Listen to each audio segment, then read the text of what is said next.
Apa terjadi? Saya ya tidak tanya besok lagi atau lusa bilang sembuh tidak urusan. Ameh mati yo ben, urip yo ben.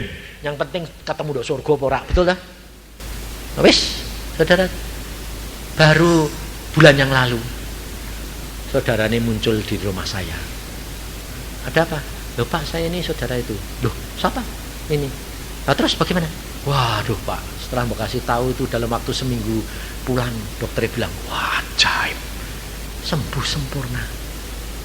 Benjolannya kempes, hilang. Atine beres, itu nih benjolannya beres. Sembuh. Sampai sekarang hidupnya sehat. Dia bilang, waduh Tuhan luar biasa. Ngerti enggak? Sebabnya apa? Pikiran yang menyebabkan kamu tidak ada jalan keluar. Wah, simpen terus, wah, analisa kesakitan, sakit hati, tidak dilakukan dengan adil, diperlakukan oleh teman, kok tidak adil, kok tidak orang Kristen, kok tidak sayang. Jangan lihat manusia, lihat Yesus, firman-Nya, masuk surga tidak gandeng-gandengan, dewek-dewek. Maka dari itu kalau Naaman dia berjalan itu dia balik, bawa harta bendanya semua. Bayangin saudara, emasnya 68 kilo, peraknya 340 kilo. Coba, nggak ngiler gue. Bayangin.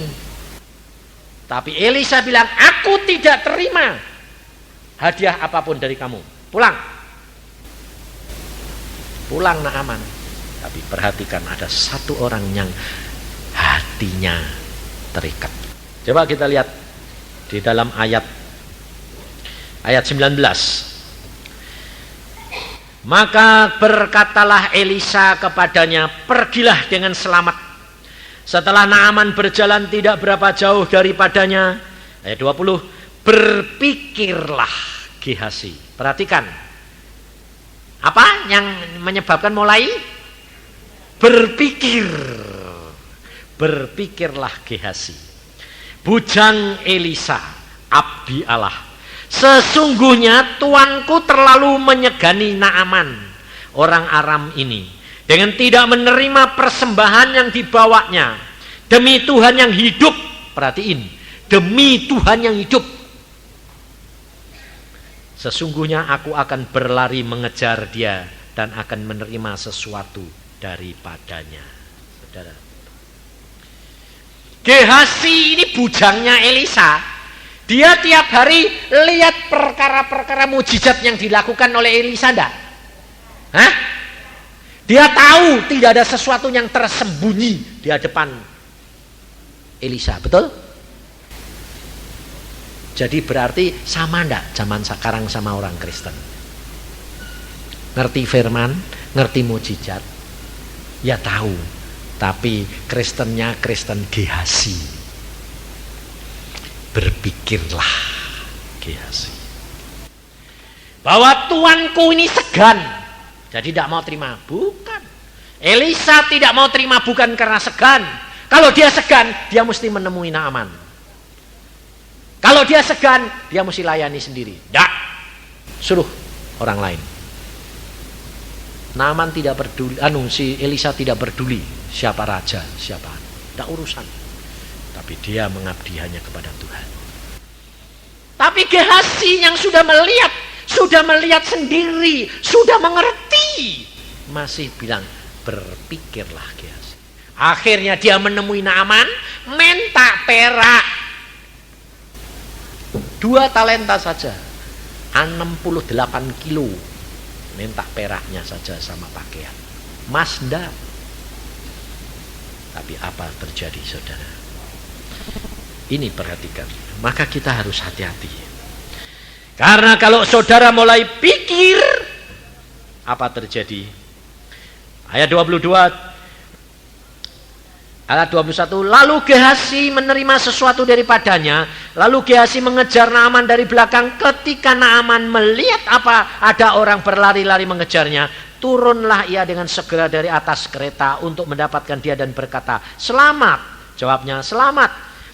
Tuanku Elisa menyuruh aku mengatakan, baru saja datang kepadaku 2 orang muda dari pegunungan Efraim, dari antara rombongan nabi, baiklah berikan kepada mereka setalenta perak dan 2 potong pakaian. Naaman berkata, silahkan ambil 2 talenta. Naaman mendesak dia dan membungkus 2 talenta perak dalam 2 pundi-pundi dan 2 potong pakaian, lalu memberikannya kepada 2 bujangnya. Mereka itu mengangkut semuanya di depan Gehasi. Kalau sudah mulai berpikir, lalu setan numpang, apa yang dilakukan, apa yang diperbuat jadi bohong. Perhatikan, saudara. Urutannya ini hati-hati. Sebab kamu mulai berpikir, buka pintu, setan masuk. Bapak pembohong mulai memberikan jalan keluar. Caranya bagaimana? Dia mengatakan, Gehasi, aku disuruh, aku disuruh Elisa. Bohong.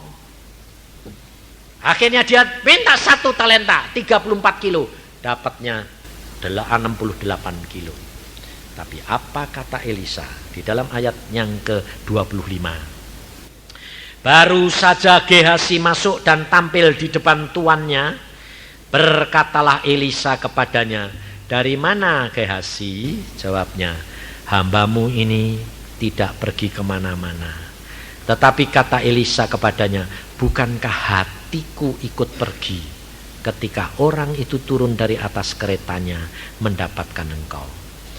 Maka sekarang engkau telah menerima perak dan dengan itu dapat memperoleh kebun-kebun anggur, kebun zaitun, kebun anggur, kambing, domba, lembu, sapi, budak laki-laki dan budak perempuan. Tetapi penyakit kusta Naaman akan melekat kepadamu dan kepada anak cucumu untuk selama-lamanya. Maka keluarlah Gehasi dari depannya dengan kena kusta putih seperti salju. Akibatnya parah, saudara. Bukan hanya Elisa yang kena penyakit kusta, anak turunannya semuanya.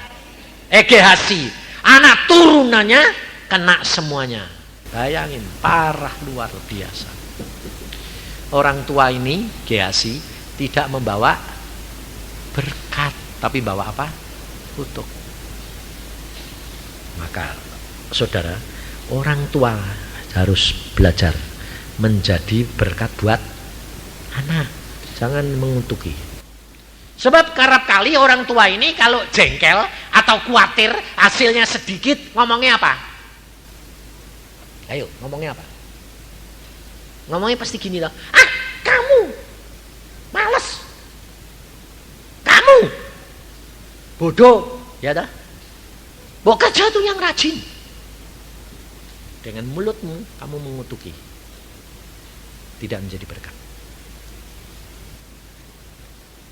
Maka dari itu kita harus belajar, karena firman Tuhan berkata, dengan mulutmu mati hidup terletak pada mulutmu. Kita orang tua itu harus jadi berkat, saudara. Pasti kita akan menuai pada waktunya. Tidak usah khawatir. Kalau sedang diproses, itu ya kelihatannya rugi. Tapi nanti satu saat sampai dia tingkatnya dibalikin Tuhan luar biasa, berlipat-lipat kali ganda. Maka dari itu saudara harus belajar minta apa? Roh kerelaan. Roh kerelaan itu rela apa? Rela diproses, rela menderita hanya karena mau nurut Tuhan. Jangan menderita karena dosamu, karena salahmu, menderita karena Tuhan. Rela. Diperlakukan tidak adil, tidak apa-apa. Tuhan pembelaku. Jangan nuntut sendiri, tidak ada gunanya, rugi. Saya ngalami banyak sekali. Apa saja saya ngalami. Dan akhirnya Tuhan berkata, lihat, aku balas kamu berlipat kali ganda. Ya, betul. Saya bilang, nah ya. Pokoknya kalau nurut enak tuh firman Tuhan, enak. Tenang, damai, sejahtera, santai saja. Jalan saja, pasti jadi. Nah, ternyata saya, biarpun anak bodoh, bayangin saudara. Saya bodohnya kayak begitu. Umur 14 itu masih kelas 3. Tapi nyatanya bisa kok ngejer kok. Kalau sudah Tuhan waktunya, Tuhan bilang sekarang waktunya kejar. Saya duduk di kelas 5, habis itu tidak jadi diturunkan. Terus akhirnya dia bilang, anak ini jenius, anak ini jenius. Gurunya dari marah, dari menghina jadi memuji. Udah itu dia bilang apa? Bagaimana saya bisa nolong kamu? Saya bilang, Pak, kalau Bapak bisa mau membacakan dari permulaan sampai akhir seluruh pelajaran bahasa Koi, saya bisa apal seluruhnya. Bahkan suaranya pun persis Bapak. Tapi jangan dibacakan saja, Pak. Sebab nanti kalau ditanyain tidak bisa jawab. Nah terus, ya Bapak bikin tanyaan, bikin jawabannya, saya dengar, saya bisa. Wah. Terus dia bilang apa? Baik, tiap hari jam 3 kamu pergi ke kelas, ke rumah saya. Tidak usah bayar. Tiap hari jam 3 kamu datang, tak bacai pelajaranmu, semua soal saya bikin lalu kamu lihat, kamu bikin, tak ubah-ubah, habis itu selesai. Saudara tahu dalam waktu 3 bulan kelas 5 tak lalap semuanya. Mapal semuanya. Taunya apa? Fotokopi sama kaset. Tapi kalau ditanya, kamu ngerti? Enggak. Sampai guru saya bilang, loh kamu udah ngerti? Enggak. Tapi kamu bisa asal persis. Gurunya bilang gini, saya belum pernah ketemu orang punya otak kayak gini. Ini otak ajaib. Karena belum ada kaset, belum ada fotokopi zaman sekarang. Baru ada. Saudara, saya naik kelas 6. Bayangin. Guru kepalanya bilang gini, dikasih tahu sama guru kelas 5, Pak, ini anak ajaib. Gurunya bilang, lah kalau gitu di kelas 6 dibacain saja sama soal-soal ujian apa disuruh bikin semua, suruh bacain semua nanti masuk. Jadi dia bisa loncat lagi. Ya, lalu saya dipanggil gini. Kamu mau enggak?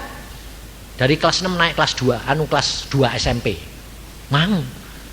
Pelajaran kelas 6 bikin habis dalam waktu 3 bulan. Loh, bagaimana caranya, Pak? Ya tak kasih soal, tak kasih bacaan kabeh. Oh ya, bacain kabeh. Gue jenius. Ya sudah, sekarang sekolah SMP kelas sore. SMP kelas 1, jadi kelas 6 pagi, sore ini kelas 1 SMP. Kelas 1 SMP ya tak lalap gitu. Caranya apa? Fotokopi mlebu kabeh bla bla bla bla bla bla. Jadi, gurune SMP belum ngerti. Jadi angkanya dirubah 0. Dia bilang, "Loh kamu kok bodoh amat?" Enggak bodoh, Pak. Jangan dirubah angkanya.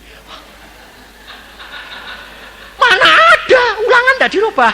Loh, saya tolong dibikin yang nanti bakal metu ulangan salah satu. Oh, kalau gitu kamu tak kasih soal. Oh, dikasih soal-soal pertanyaan, jawaban saudara, sak buku kasihkan semua. Lalap. Ulangan keluar dari situ 10.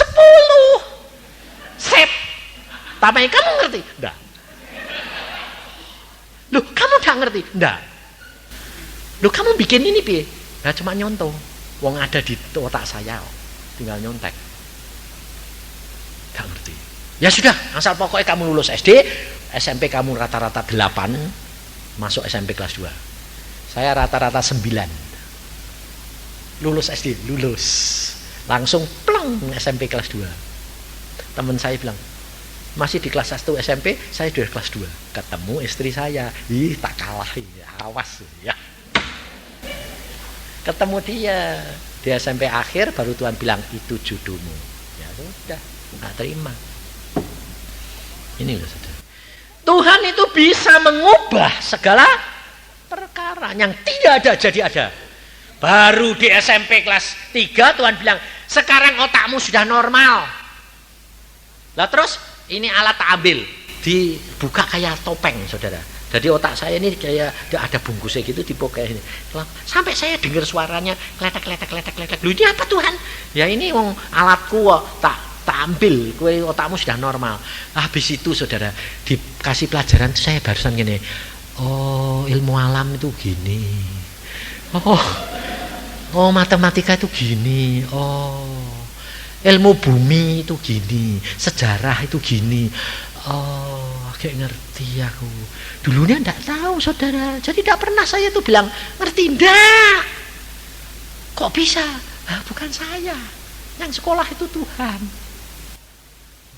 Tapi kalau kamu dengar gini kamu kepingin, ya anakku nanti jadi kayak Yusa. Mana bisa? Mau enggak anakmu blow on dulu? Ayo, 3 tahun belum bisa apa-apa, belum bisa ngomong, belum bisa jalan. Mau enggak? Mau toh? Iya, makanya itu. Jangan niru. Apa yang Tuhan mau itu maunya Tuhan. Dan ucapkan syukur, pasti Tuhan punya maksud. Ada seorang sekarang jadi hamba Tuhan. Pada waktu itu belum jadi hamba Tuhan, dia pengusaha. Anaknya itu umur 7 tahun, kacamatanya itu ukurannya 16. Bayangin. 16 itu. Adik, kekandelen kan melorot. Tapi kita ngomong 7 tahun kok. Ukurannya 16. Aku tidur di rumah saya, dia khotbah. Aku bilang, "Loh anakmu itu kacamata nih kok dek mata. Loh piye aku bilang. Ukurannya 16 kok Pak. Wong tambahnya itu cepat gitu. Wah, rak beres iki." Aku bilang itu, "Ini mesti rak beres ini." Ya memang rak beres. Lah terus piye aku minum? Lah terus piye lho? Wis tak jelajahi dokter kemana-mana, ada yang bisa. Lah terus Yesus bisa. Aku minum ngawur kowe iki aku minum. Lah aku ya tahu Yesus bisa, tapi bagaimana? Loh, mateng. Ini loh saudara. Dengar tahu, kesaksian tahu, ngerti tapi tidak ngerti jalane dan ngalami. Ayo doa puasa, sembahyang khusus buat anakmu. Terus bapak bilang, ayo tamah, iki engko piye? Wong tambah lama tambah ini. Lah dek sampai 30. Lah kan ra iso ndelok terus dibungkus mbek kaca wae. Oh nanti jadi anak ruang angkasa aku. Oh moto dalam waktu berapa bulan kok jadi 16 itu piye ya aku minum. Nah terus sembahyang mereka doa puasa. Ayo ngomong, tumpangin tangan. Tumpangin tangan tiap hari, nak, jadilah sempurna dalam nama Yesus, sempurna mata sempurna, saraf sempurna dalam nama Yesus. Wes itu toh. Lah nanti piye? Loh kok nanti piye? Kamu punya tugas itu, jalanin, jangan mikir nanti bohong. Ya wes, jalani seminggu saudara. Bangun tidur, mah, aku biasa kan anak ini ya bangun tidur kan ngambil kacamata ngomong. Biasanya apa itu tidak nggak kacamata kan malah tidak bisa lihat. Aku malah tidak bisa lihat. Jadi pakai kacamata malah gelap. Tidak bisa lihat mah. Mamanya kan doa puasa. Terus kelengan aku deh. Yusa iki kepiye? Iya malah doa puasa kok malah buta. Bawa ke dokter, dituntun. Ayo pergi dokter. Dokter dicoba loh, dikai tambah gede, tambah ada kelihatan kok dokter. Terus dicopot mbek dokter ya, dibuka. Oh, kelihatan malah. Hah? Loh, lihat. Loh, jelas dokter. Loh. Jadi malah ngau kacamata malah enggak kelihatan mau jadi normal. Bangun tidur itu normal, tapi karena kebiasaan mulai kacamata nih buta loh. Jadi pulang mbek dokter malah puji Tuhan, enggak buta, kacamata nih dibuang sampai sekarang tanpa kacamata. Jadi jangan pakai pikiran. Lah mbok pada waktu itu bilang, "Ya wis toh nak, dicopot." Ya toh. Kan enggak usah ke dokter toh. Langsung ngelek toh. Ayo, dituntun pakai kacamata gede.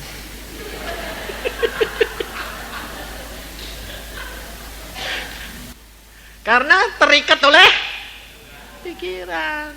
Lihat kenyataan, pikirnya tambah buta. Saudara tahu, Tuhan itu bikin humor aneh-aneh. Aku bilang loh Tuhan, lah kok ndak mau kasih tahu biar dicopot wae wong wis normal. Lah dek dak gitu nanti kan bapake enak-enakan. Biar mau dokter, biar dibuktiin. Tuhan luar biasa di situ. Maka dari itu saudara, perhatikan firman, belajar dengan Tuhan secara nyata. Caranya piye? Baca Alkitab, ngomong sama Roh Kudus. Jadi mulai sekarang ngomong dewek. Tuhan Roh Kudus tuntun aku pergi. Tuhan Roh Kudus tuntun aku belajar. Tuhan Roh Kudus tuntun aku mengerjakan ini. Tuhan Roh Kudus tuntun ini. Dalam kesulitan ngomong, Tuhan Roh Kudus pimpin aku. Udah jangan lalu mana kau ndak denger. Mana kau ya ndak bakal denger kowe iki ngawur. Sebabnya apa? Pakai pikiran meneh, batasi Tuhan. Tuhan ini ngomong apa ya? Pokoknya Tuhan lihat kowe sudah sembahyang, Tuhan lihat bahwa kowe dilihat, oh nanti dengan tindakannya sudah pas. Tuhan ini tidak perlu ngomong toh. Tapi kowe kepengine ya bener jalanke wae ngono ta. Itu robot. Nah, kalau kamu sudah berdoa, kamu percaya jalan saja. Engko nek salah kan kasih tahu. Awas ngene. Mentok. Oh ya wis, gak jadi. Tuhan kok mentok? Ya jalan yang lain. Ketemu. Apa enggak mengko wis ben toh yang ketemu. Kayak anakku tadi milih yang muter-muter. Terus dia bilang apa? Nah tapi wong masih mentah. Justru muter-muter, kue nanti sampai sana jadi mateng. Sing sini kelihatannya wis mateng, kue tutuk kono bosok. Bener dak? Nah itu, kue kepengennya delok sik mateng langsung ngebut kok enak. Ada waktu yang kamu harus bayar. Nurut Tuhan, muter-muter ben, mentah ben. Aku tekan kono pas mateng, nikmati. Apa yang dilakukan dia sekarang begitu. Ben, muter-muter ben. Dalam situasi kondisi kayak begini. Gak punya duit 1 sen loh. Saya tiap bulan masih bayarin. Dia nutup tanah berapa? 1,3 miliar. Gak tanggung-tanggung lah.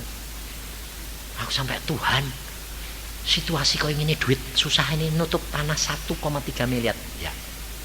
Tapi Tuhan berkata, tidak usah khawatir, biar jalan. Itu betul jalannya. Tidak punya duit 1 sen loh. Bulan ini dia harus bayar. Piro? 450 juta. Aku bilang kemarin. Wis kowe ngono taris sudah. Minggu depan mungkin bayar. Terus piye duitnya? Jangan khawatir, Tuhan sudah sediakan. Ada. Berapa?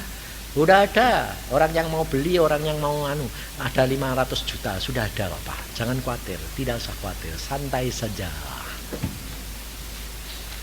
Nah, bulan 2 Februari bayar lagi 400 juta. Tidak apa-apa, nanti kan sudah diatur. Segini ini sudah ada yang beli lagi Pak. Nanti dia bayar separuh, nanti ditutup lagi. Oh ya wes. Saudara tahu, biarpun muter-muter, kalau itu kehendak Tuhan,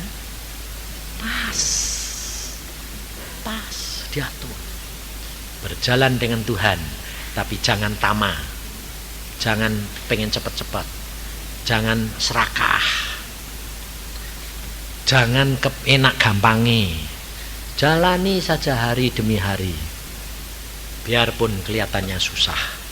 Tapi ikut Yesus ada harga yang harus dibayar. Penderitaan, ketekunan, kesetiaan. Itu yang Tuhan mau. Maka kamu akan menikmati semua hasil itu. Amin.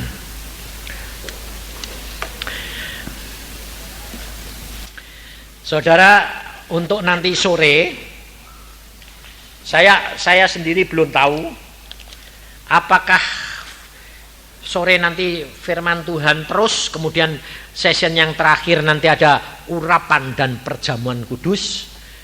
Saya sedang tak tahu. Nanti selesai makan pulang saya mesti istirahat sejam, habis itu berdoa terus sampai nanti sore. Tuhan maunya apa? Saya tidak tahu. Saya belum tahu, ya belum ngerti, firmannya juga ada belum ngerti. Jangan saudara kira kalau saya bawa firman Tuhan gini nih, berapa session terus saya sudah dikasih tahu jauh-jauh. Nggak. Saya tadi malam dibangun ke jam 2. Ngerti? Bayarku. Agak tidur jam 10, jam 2 sudah bangun, bayang. Tak delok jam 2 persis. Ya wis Tuhan. Panteni ngomong apa? Ngerti? Kowe turu terus. Sing kene jam 2 wis kon tangi. Sing kowe enak-enak turu. Tapi ada ndak tadi malam yang Tuhan ngomong sama Anda? Kalau tidak ada, itu pasti ngorok terus itu. Beberapa yang saya dengar ini, Tuhan ngomong Pak sama saya. Ini. Nah, itu benar. Saya sudah disuruh Tuhan doakan supaya aku berkarya sendiri. Itu mesti saudara. Kalau kowe tidak mau pasti dibangun ke keset. Dibangun ke ngantuk. Kalau dibangun ke itu, kalau kamu dibangun ke itu kepengennya dioyok-oyok atau ngene ndak, ya tahu-tahu ngelilir kaget. Nah itu tandanya Tuhan mau ngomong, ya wis sembayang. Meskipun ngantuk-ngantuk tidur di hadirat Tuhan, tidak apa-apa. Tapi yang penting mau, itu loh saudara. Belajar mau nurut. Nanti indah. Jangan bilang, Pak, bagaimana bisa peka ya Pak? Lakukan apa yang saya katakan, otomatis kamu dapat kepekaan, kamu dapat mengenal Tuhan dengan baik, kamu dapat mengerti Tuhan. Luar biasa. Pokoknya jalan bagianmu jalani dulu. Jangan jaluk ini. Kakean kepengen. Nggak sampai semua nanti. Jalani saja bagianmu, nanti Tuhan yang akan memberi. Jadi habis ini jangan ada orang yang konseling sama saya. Saya tidak bisa istirahat. Wong wis dikandani kon mbek Tuhan dhewe kok isih goleki hamba Tuhan. Memang kowe iku ndablek. Aku sampai iki piye sih aku. Sebab saya kan butuh istirahat. Kalau ndak nanti sore kan loyo. Istirahat sembayang meneh. Nanti sore itu maunya apa gitu. Sebab kalau Tuhan bilang urapi, ya tak urapi. Nah dapetnya apa? Ya ndak tahu. Kowe sing ngerti. Aku cuma suruh ngomong, sing entuk apa ya kowe. Ada yang entuk kekuatan, entuk hikmat, ada yang entuk pengertian, ada sing malah disengeni, ya suka ae. Aku meh marah, ya marah. Ora urusanku kok. Nah, pulang dari sini ya aku udah ketemu mbek kowe meneh. Iya toh? Nah, jadi terserah kamu. Jadi sediakan diri, banyak berdoa sehingga nanti sore itu kamu dapat apa? Nggak tahu.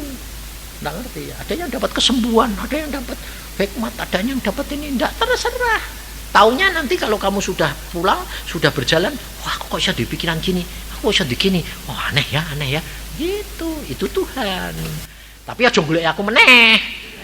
Engko aku disengeni Tuhan, ndak boleh. Kamu cari Tuhan pribadi. Jadi berkat buat orang lain. Ngerti?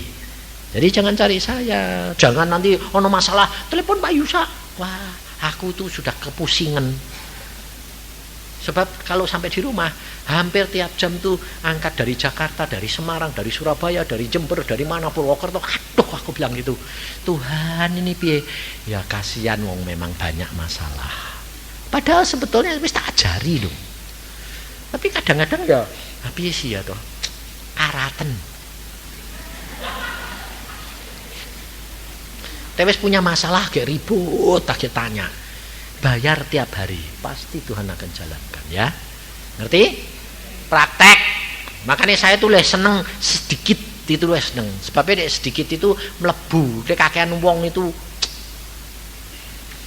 Makanya tadi tanya, Pak, tahun depan pengen ngajak retreat meneh. Aduh, tahun depan urusan itu Tuhan aja mikir-mikir. Akeh sing butuh, Pak. Engko tambah akeh, engko melu sing melu 1000 repot. Malah bebannya berat. Ya nek Yusak kuat, wis Yusak tambah tuwa, aku menu. Jadi sudah nanti tahun depan urusan Tuhan, aku menu. Tapi kalau bikin jangan bulan Desember, sebab Desember itu banyak yang sibuk, Natalan apa. Ya toh? Kayak bulan kayak November jadi tempat masih sepi. Desember penuh semua di mana-mana. Buat apa?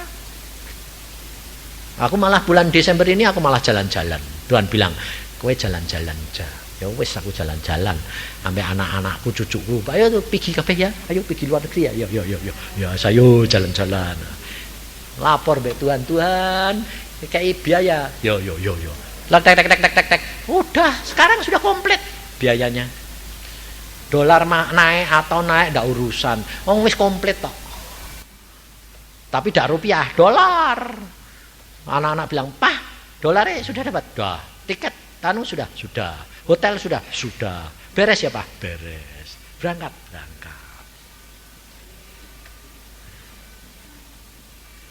Sing bayari siapa? Sing jadi saluran siapa? Bapake. Lho, penak toh? Jangan anak bapake, anak wis kerja, ayo bayar dek. Kok itu namanya enggak jadi berkat. Bilang, saya sediakan semuanya. Ayo kita berangkat bersama-sama. Tapi bawa duit. Kalau nanti kamu kepingin beli apa-apa. Kan itu kepinginmu dewek, tuku dewek. Lah ya toh? Fasilitas semua masuk surga gitu toh. Tuhan bilang, ayo semua masuk surga, anugerah karunia masuk. Tapi kalau kamu mau menduduki di tempat yang tinggi, bayar dewek-dewek. Ada gadol be Tuhan dah. Kamu mau di tingkat berapa, jatah bayar harganya. Semua gitu. Aku tindak be anak-anakku semua Alkitabiah. Diajari Tuhan sendiri. Begini, oke? Sehingga anak-anak cucu-cucu bisa lihat hidup dengan Tuhan itu kok aneh ya, Pak? Aneh, tapi nyata. Seneng, ya tak? Itu hidup dengan Tuhan, damai, sejahtera, sukacita bersama dengan Tuhan. Amin. Mari kita berdoa.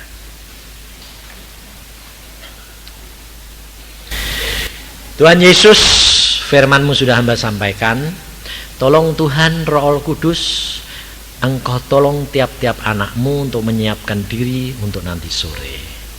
Adakah nanti sore engkau menghendaki urapan dan perjamuan, atau hanya menghendaki urapan, atau hanya menghendaki perjamuan? Terserah, karena ini acaramu yang membutuhkan anak-anakmu. Kalau mereka banyak berdoa kepadamu dan minta apa, engkau yang berikan. Aku hanya saluran. Maka dari itu Tuhan, aku menyiapkan diriku untuk menjadi saluran yang benar dan yang menerima anak-anakmu. Sediakan cawan hatinya masing-masing. Engkau bersihkan sehingga pulang dari sini mereka mendapatkan bagiannya dan semuanya membawa kemuliaan bagi nama Tuhan. Terima kasih Bapa. Hamba serahkan mereka dalam tangan-Mu dan Engkau yang beracara. Karena Engkaulah segalanya bagi kami. Engkaulah Tuhan kami dan Engkaulah penolong kami. Dalam Tuhan Yesus kami percaya. Amin.